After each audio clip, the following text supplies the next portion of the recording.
E a Bíblia está a dizer que Jesus não lhe respondeu nenhuma palavra. E nós nos questionando por que Jesus não havia respondido a essa mulher. Nós vamos começar a entender, segundo o que a Bíblia diz, que essa mulher era uma mulher cananeia. E se nós formos pesquisar um pouquinho sobre a história do povo cananeu, nós vamos entender que o povo cananeu era um povo pagão, era um povo que adorava estátuas, era um povo que tinha vários deuses. Então, de maneira normal, não era possível aquela mulher ir pedir socorro a Jesus, porque segundo as suas origens, porque segundo a história, porque segundo o seu costume, ela tinha que erguer uma estátua e adorar aquela estátua para que lhe possa socorrer. Mas a Bíblia nos está a dizer que essa mulher, vendo a aflição da sua filha, ela foi até a Jesus, pedindo para que Jesus lhe socorresse. Nós vamos continuar a pesquisar um pouquinho sobre a história do povo cananeu e nós vamos entender que eles são descendentes de Cã, filho de Noé. E a Bíblia está a dizer que quando Cã viu seu pai Noé nu, a Bíblia diz que Cã começou a rir de seu pai e começou a zombar de seu pai porque estava nu. E a Bíblia está a dizer que Cã foi amaldiçoado. E essa mulher, por fazer parte da tribo, por fazer parte desta geração de Cã, a Bíblia está a dizer que esta mulher fazia parte de uma geração, de um povo que era amaldiçoado. Mas essa mulher, ela vendo a aflição da sua filha, ela ignorou totalmente aquilo que lhe foi passado desde pequena. Ela ignorou totalmente aquilo que lhe foi instruído. Ela ignorou totalmente aquilo que ela aprendeu. E ela compreendeu que havia um homem chamado Jesus que podia curar a sua filha, que podia libertar a sua filha do espírito que lhe estava a assolar. Louvado seja o nome do Senhor. Essa mulher foi até o encontro de Jesus. Talvez essa mulher por muito tempo já havia adorado vários deuses, pedindo para que a filha dela fosse libertada. Talvez ela já tinha feito sacrifícios, porque o povo cananeu era um povo que fazia muitos sacrifícios, sacrificavam até crianças. Era um povo que cometia idolatrias, que cometia práticas imorais, até sexuais. Mas talvez essa mulher já tinha feito de tudo e nada havia acontecido. E quando ela ouviu falar de Jesus, ela disse: não, a minha esperança está neste homem. Não era normal aquela mulher ir até o encontro de Jesus, porque o normal para aquele povo era adorar outros deuses, era oferecer sacrifício a outros deuses. Mas aquela mulher compreendeu: não, há um homem que tem poder para curar, libertar. Então a este homem eu vou atrás deste homem, pedindo para que ele também liberte a minha filha. E a Bíblia está a dizer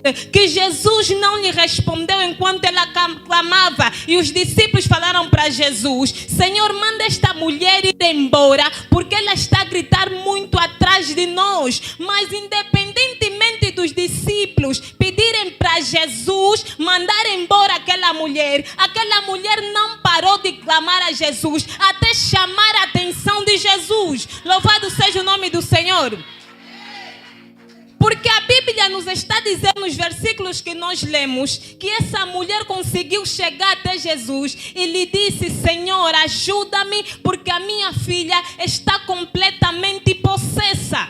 E Jesus respondeu: não é lícito dar o pão dos próprios filhos aos cachorrinhos, aos cachorros. Aquela mulher, normalmente, se fosse hoje, nós ficaríamos desanimados, porque Jesus está a dizer que não posso dar o que é meu, dos meus filhos, aos cachorros. Mas aquela mulher não desanimou. Ela entendeu: não, eu estou diante de alguém que tem o poder para solucionar a minha situação. Independente dele me dar essa resposta, Senhor, ainda que os pães sejam dos filhos, até os cachorros comem das migalhas que caem da mesa. Aquela mulher estava a dizer: Senhor, eu sei que o Senhor, que eu sou de um povo estranho, eu sei que o Senhor tem poder para curar e libertar aqueles que são dos teus povos, aqueles que são teus filhos. Mesmo eu não sendo teu filho,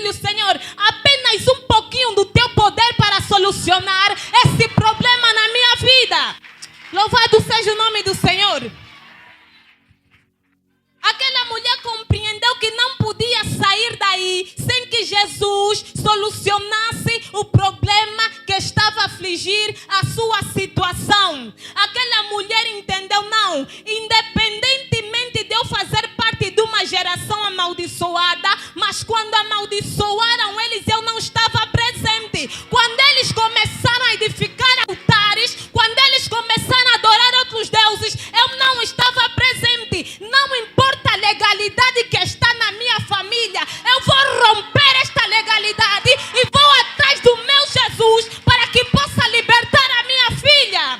Louvado seja o nome do Senhor. Eu quero te fazer compreender na noite deste dia que independente, não importa qual é a situação que está a afligir a tua vida, que está a afligir a tua família, minha irmã, meu irmão, se não foi você quem começou, você tem poder e autoridade para quebrar isso. Porque quando um homem e uma mulher oram, coisas acontecem. Quando um homem e uma mulher oram, decretos são desfeitos. Aleluia! Aquela mulher compreendeu que ela tinha que fazer aquele decreto que foi lançado na sua família.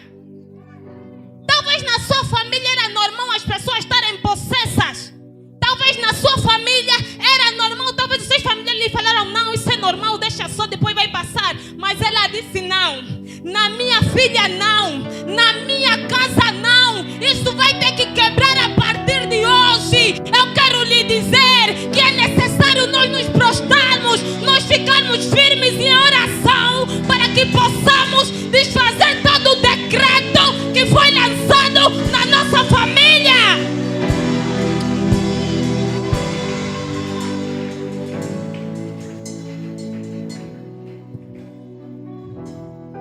Aquela mulher entendeu isso.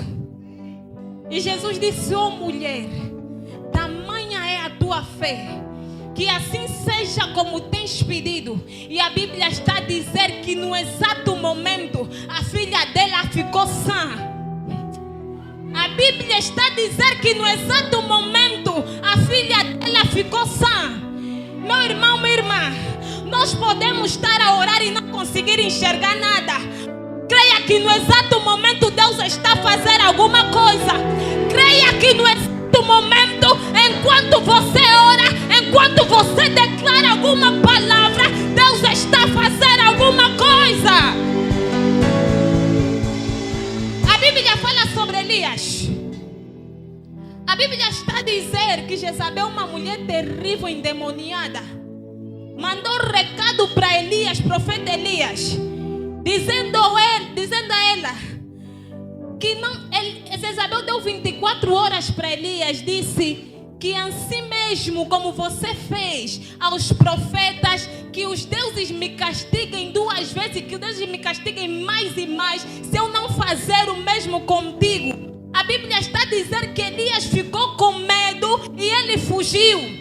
Homem de Deus, homem terrível, que orou para que Deus mandasse fogo dos céus, e caiu fogo dos céus. A Bíblia está a dizer que ele ficou com medo e fugiu. A Bíblia está a dizer que Elias foi até o deserto. E a Bíblia está a dizer que Elias lá no deserto orou a Deus pedindo para que ele morresse. Elias disse: Senhor, me tira a vida. Há momentos nas nossas vidas que nós ficamos cansados de orar porque nós estamos a ver que as coisas não estão a acontecer. Mas eu compreendi que a melhor maneira de descansar é continuar a orar.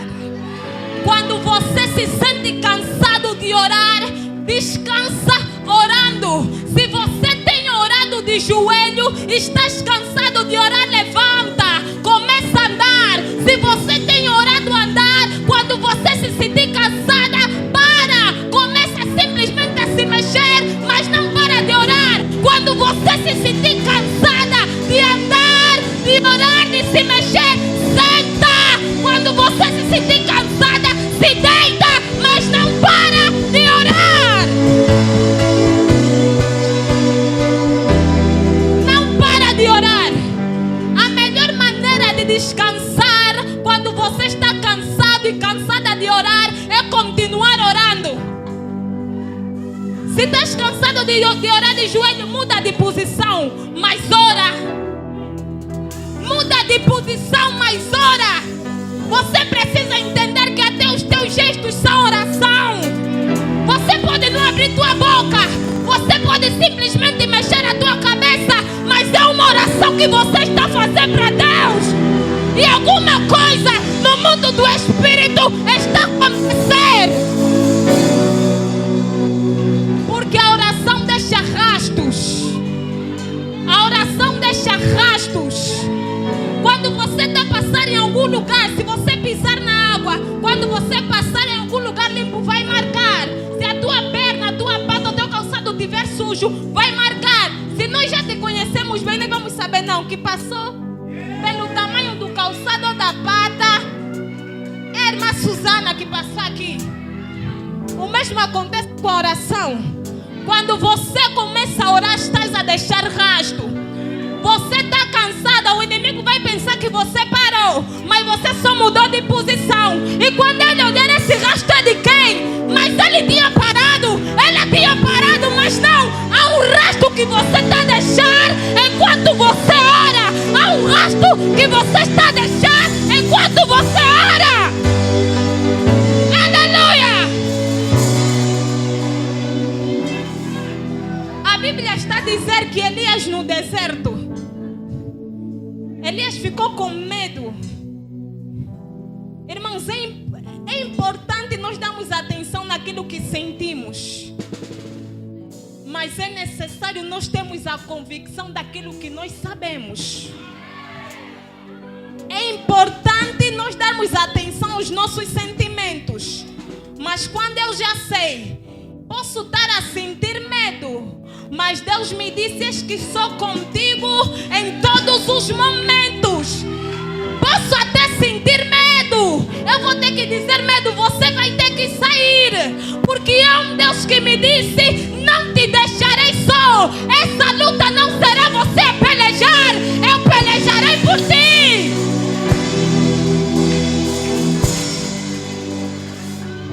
Elias, estando lá no deserto, pediu a Deus para que lhe matasse, para que lhe tirasse a vida. E a Bíblia está a dizer que Elias dormiu. Enquanto Elias dormia, o anjo do Senhor lhe apareceu, lhe acordou, lhe disse: Elias, levanta e come.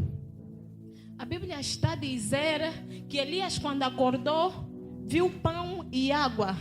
Mas, meus irmãos, a Bíblia diz que Elias deixou o seu servo em uma outra cidade. E ele foi até o deserto. E nós entendemos, nós sabemos que no deserto, naquele momento, não tinha ninguém. De onde é que veio o pão e a água? Nós começamos a entender que quando nós confiamos em Deus, Deus começa a providenciar as coisas para nós. Podemos até não enxergar, mas algo que está a ser providenciado para a tua vida. Podemos até não conseguir ver, mas Deus está a providenciar alguma coisa para a tua vida. O reino espiritual é real e oração deixa rastro no reino espiritual, e alguma coisa está a ser providenciada para a tua vida. Porque quando um homem ora, quando uma mulher ora, decretos são quebrados e Deus providencia o que você quer. Aleluia! Elias, quando acordou, viu pão e água. E a Bíblia está a dizer que Elias comeu e bebeu e voltou a dormir. O anjo do Senhor lhe apareceu de novo: Elias, levanta e come. E Elias olhou e viu novamente pão e água. Eu estou a dizer que a Bíblia está a dizer que Elias olhou e viu novamente pão e água. Meus queridos irmãos, por mais que nós não consigamos enxergar, há uma providência de Deus real nas nossas vidas. Por mais que nós não conseguimos enxergar, porque o desânimo é grande, o desânimo é muito, mas Deus está providenciando alguma coisa. Deus não se esquece dos céus. Deus não se esquece dos céus. Por isso Paulo está a dizer em Coríntios: em tudo somos atribulados, mas não angustiados, perplexos, mas não desanimados, abatidos, mas não somos destruídos. O Senhor Deus é a tua força. O Senhor Deus é a tua força. O Senhor Deus é a tua força.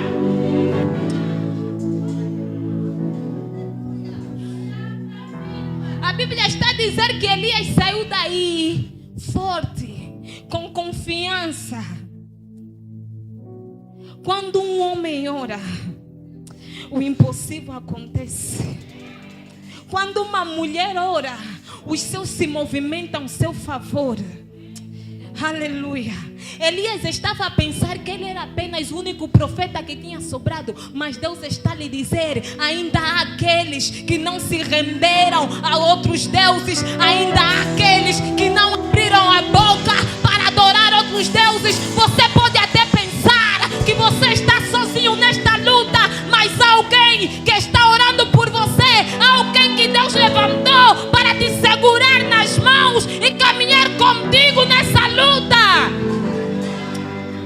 Sharabakandarabasheketerebosa Rakatole brakasata Iramakoshata lebrokoseketeya Irakasata labrakatoroposhaka Lerekotokosheke. É chegada a hora de nos levantarmos e começarmos a orar, dizer: Deus, eu não estava lá, não importa o que me foi dito, eu tenho a convicção que o Senhor é o Deus que pode tudo. Assim como aquela mulher creu em Deus, ela disse: Senhor, filho de Davi, tenha compaixão de mim. Ela sabia que Jesus era o único que podia mudar a sua solução.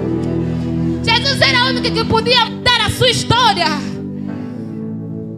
Jesus era o único que tinha poder para mudar a história daquela mulher. Temos aprendido aqui todos os dias: a oração funciona. Não precisamos buscar outros métodos. A oração funciona. Não precisamos nos refugiar em outros lugares. A oração funciona. Talvez Jezabel pensou que por Elias ter fugido, ela tivera ganhado aquela luta. Mas a Bíblia está a dizer que Deus disse para Elias para ungir outro rei. Jezabel perdeu porque o seu esposo Acabe perdeu também o trono. Quando Deus te levanta, quando você permanece firme em oração, os teus inimigos podem até pensar que conseguiram te derrotar, mas Deus muda a história de maneira repentina. Deus começa a mudar a história. Deus começa a mudar a história. E você que estava para trás, eles só estão a te ver, você está para frente. E você que estava no chão, eles estão a te ver, Deus te exaltou. Aleluia. A oração deixa rastros. A oração deixa rastros. Precisamos permanecer em oração, porque quando um homem e uma mulher ora, nada é impossível para aquele que crê em Cristo Jesus. Nada é impossível. Quando permanecermos firmes em oração, pode passar até 10 anos, pode passar até 12 anos, como assim passou para aquela mulher do fluxo de sangue. Mas ela declarou: se tão somente eu tocar. Ela só declarou: se tão somente eu tocar. Irmãos, eu estou a dizer que aquela mulher declarou. A Bíblia está a dizer que aquela mulher, ela só liberou palavras: se tão somente eu tocar. E a Bíblia diz que quando ela tocou, saiu virtude das vestes de Jesus. E aquela hemorragia que lhe assolava por 12 anos estancou na hora. Eu estou a dizer que você precisa declarar. Você precisa abrir a tua boca para declarar. Às vezes não é necessário você ver. Você tem que declarar mesmo não vendo. Você tem que declarar mesmo não vendo.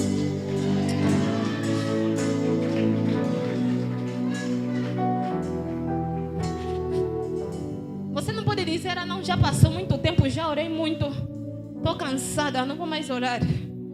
Tem que dizer: não, a cada dia que eu estiver a orar, Deus está a solucionar e está a providenciar coisas novas para mim.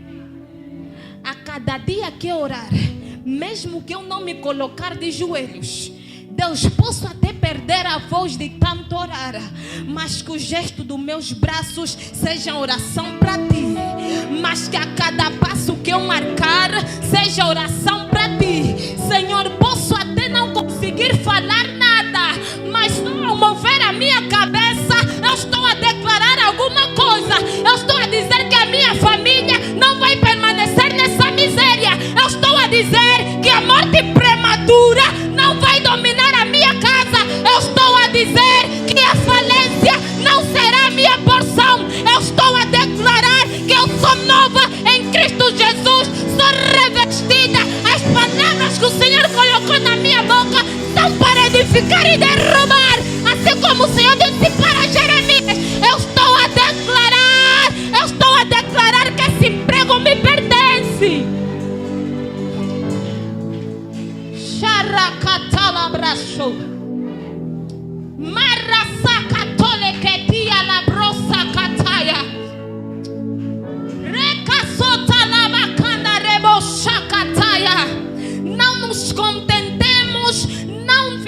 cabisbaixa com a situação que passamos. Não, precisamos permanecer, ser homens e mulheres de oração, assim como aquela mulher cananeia insistiu. Se ela tivesse dado ouvido aos discípulos, talvez ela teria parado. Mas ela entendeu que ela precisava desfazer aquele decreto, que a sua filha não deveria pagar por algo que ela não fez. Ela compreendeu que ela tinha autoridade, que ela podia se achegar aos pés de Jesus e clamar a Jesus por uma libertação. Você precisa compreender que se você está aqui neste lugar, Jesus te deu a oportunidade de você abrir a tua boca e clamar pela tua família. Jesus te deu a oportunidade de abrir a sua boca e clamar pela sua vida. Não, você não pode esperar outra pessoa. É você mesmo que tem que dizer: não, esse decreto está satisfeito. É você mesma que tem que dizer: não, a partir de hoje eu não aceito isso. Tudo bem que a minha mãe passou por isso, minhas irmãs passaram por isso, mas não, comigo não. Comigo vai ser diferente a partir de hoje. Tudo bem que na minha família as coisas acontecem desse jeito. Começamos a estudar e não terminamos. Começamos a namorar e antes de casar temos que nos engravidar. Mas comigo vai ser diferente. Comigo vai ser diferente. Comigo está a ser diferente.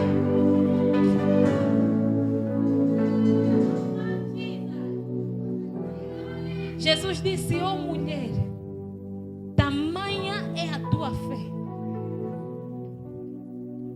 Quando nós oramos muito, não surpreendemos a Jesus, não conseguimos surpreender a Jesus. Quando nós oramos pouco, também não conseguimos surpreender a Jesus. Mas em cada oração que nós fizermos, nós precisamos ativar a fé, a ponto de Jesus dizer: que fé é essa? Que fé é essa? Porque sem fé é impossível agradar a Deus. Podemos orar muito, se não tivermos fé, perdemos nosso tempo a orar. Sem fé é impossível agradar a Deus. Podemos fazer muito jejum, todo tipo de propósito, mas se fizermos simplesmente por fazer, sem fé, perdeste teu tempo, minha irmã. Perdeste teu tempo, meu irmão. É necessário você ter fé. A Bíblia está a dizer: quando orares, crê que já recebeste aquilo que pediste. A Bíblia não está a dizer que depois de você orar, amanhã começa a crer. A Bíblia está a dizer: enquanto você ora, você tem que ter fé, você tem que acreditar que você já está a receber aquilo que você está a pedir. Aleluia. Precisamos ter fé ao ponto de Jesus olhar para nós: não, que fé é essa? Isso não era para ele, mas toma.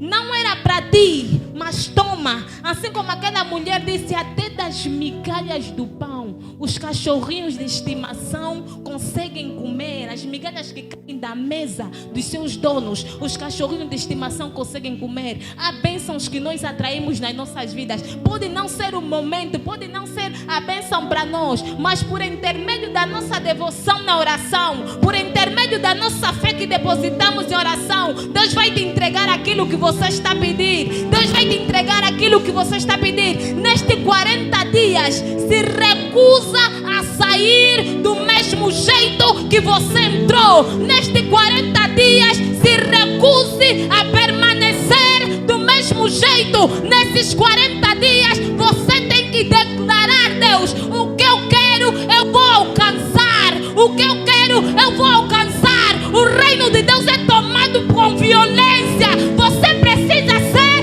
violento na oração. Você precisa ser violenta na oração. Não chega de começar a orar, a preguiça de levantar de madrugada. Temos que nos levantar. Estamos cansados, mas vamos orar. Estamos doentes, mas vamos orar. Estamos a nos sentir fracos, mas vamos orar. Estamos no serviço, mas vamos orar. Estamos fracos, mas estamos a orar.